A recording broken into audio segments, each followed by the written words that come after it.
guys, welcome back to the Simplicity Sisters. Today's video is all about my journey with minimalism and how it has helped my ADD symptoms.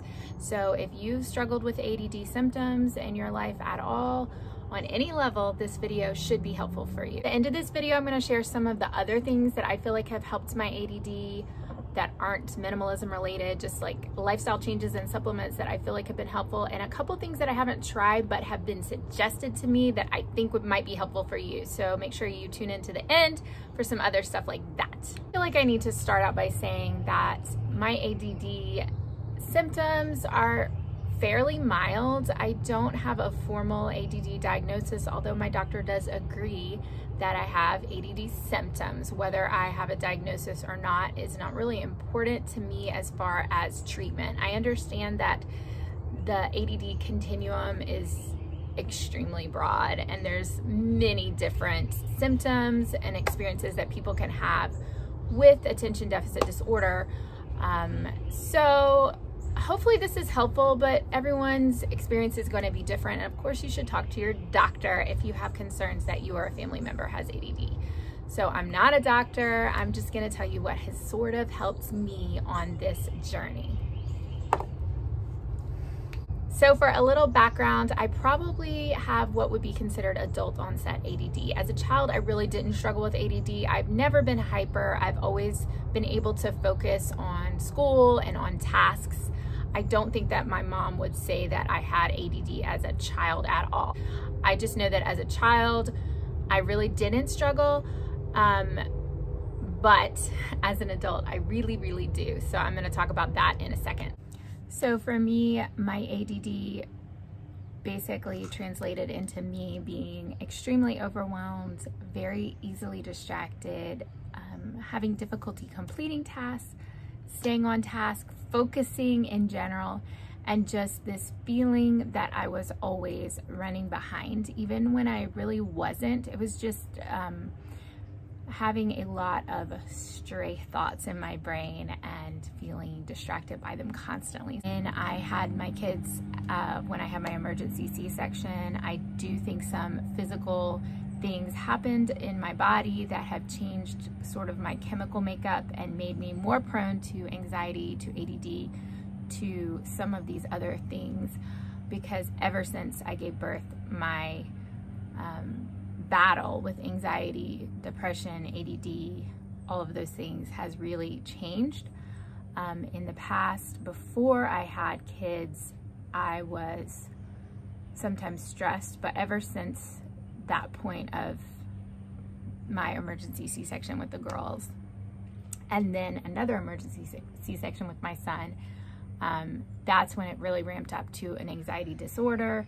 I've had OCD, I've had some mild depression, and like I said, ADD symptoms. So I do think that it's tied to my giving birth, whether it was because it was emergency C-section or because of some of the other factors that played in. I don't know, but regardless, I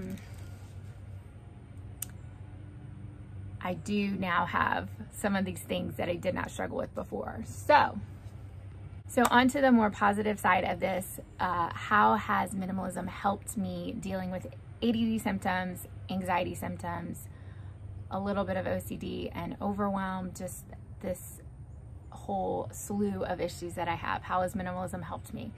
It has helped me a lot.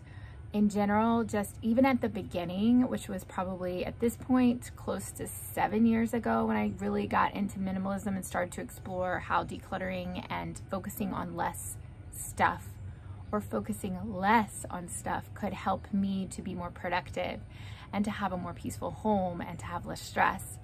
So ever since I began that process, I have had more clarity, a better time focusing, less distraction, and more productivity. So once I got that first layer of visual clutter, the top layer, the most obvious clutter, once I got my surfaces cleared and the distracting, glaring clutter from the very top layer of my home, especially from the main living areas and from the kitchen, I did notice that I was able to focus more. I felt like the problems in my home were something I could solve rather than just feeling like they were all piling up on top of each other. So I was not as overwhelmed by the daily tasks.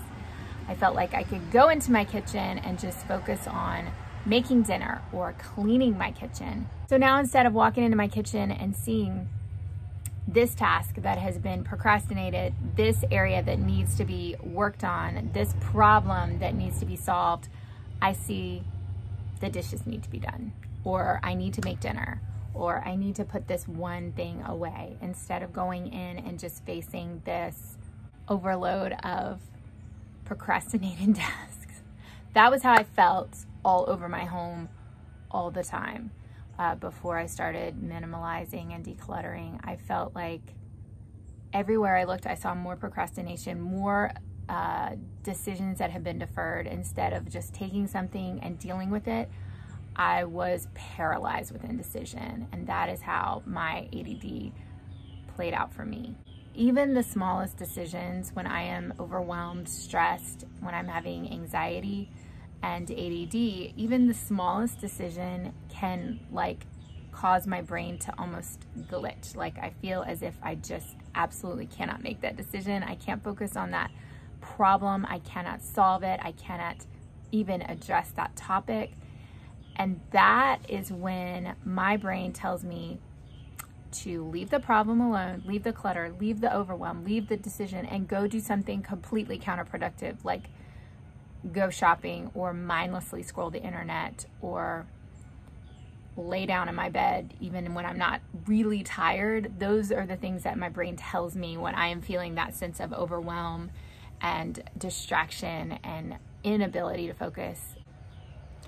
This may be the most ADD video I've ever made because I'm just thinking through this topic and I feel like I'm bouncing all over.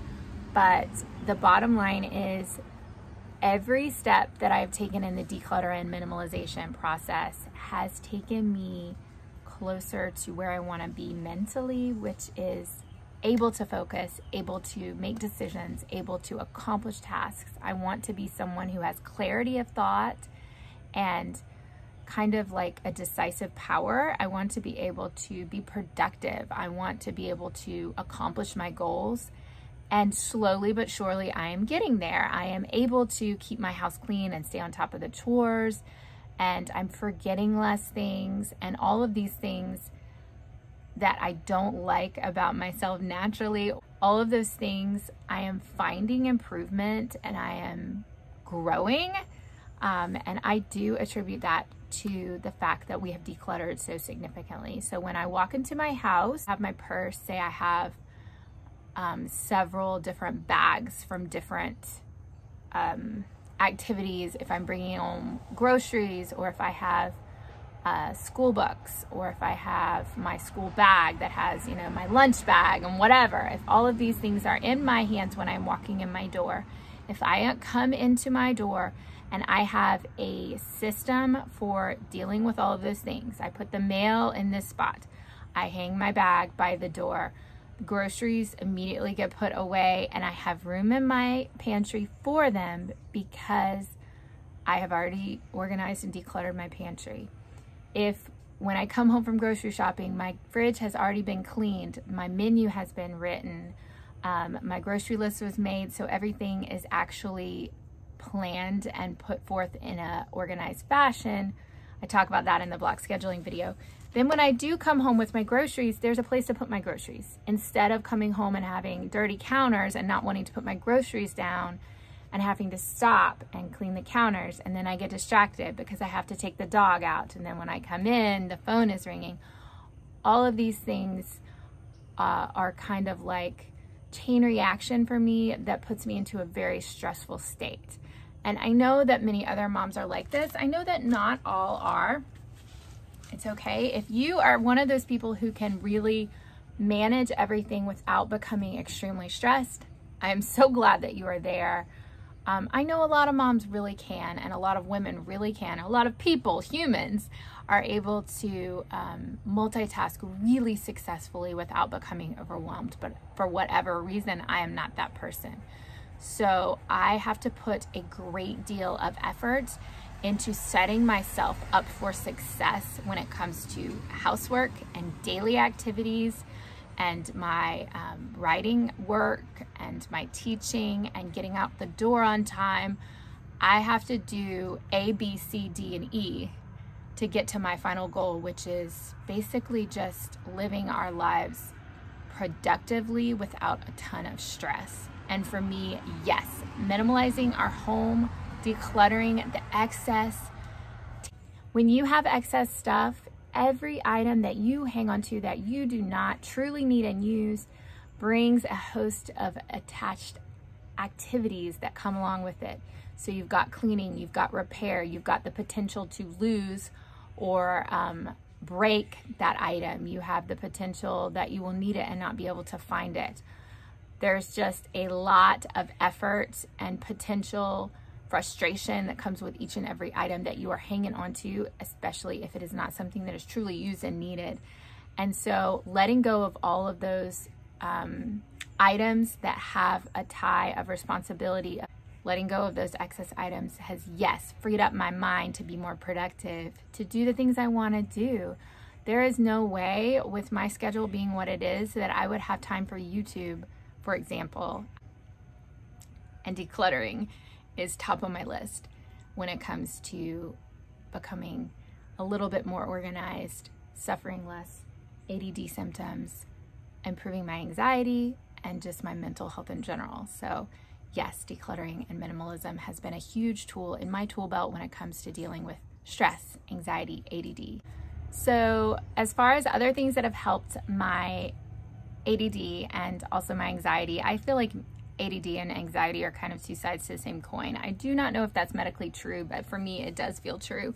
I feel like they're very much connected. If my anxiety is bad, my ADD is much worse. Extremely organized, having a block schedule, which I will link in the description. And again, being very organized is completely counterintuitive for me, and it is really goes against the grain for me to be very organized. So it does require a lot of effort. I think that I spend a lot of time trying to organize myself to get to a level that most people are just naturally.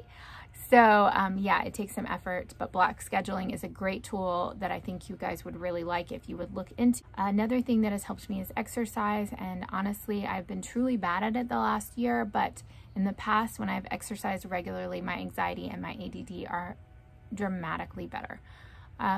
Staying on a very regular sleep schedule helps me a lot with both anxiety and ADD. So I really do go to bed early, very faithfully, and I wake up early as well.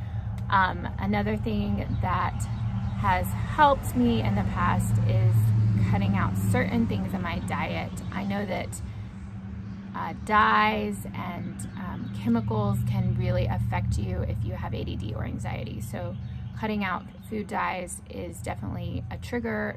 Cutting out sugar, any kind of thing that might cause inflammation in your body, such as dairy, grains. I've just recently cut out gluten, and I will let you know in the future if it helps my ADD.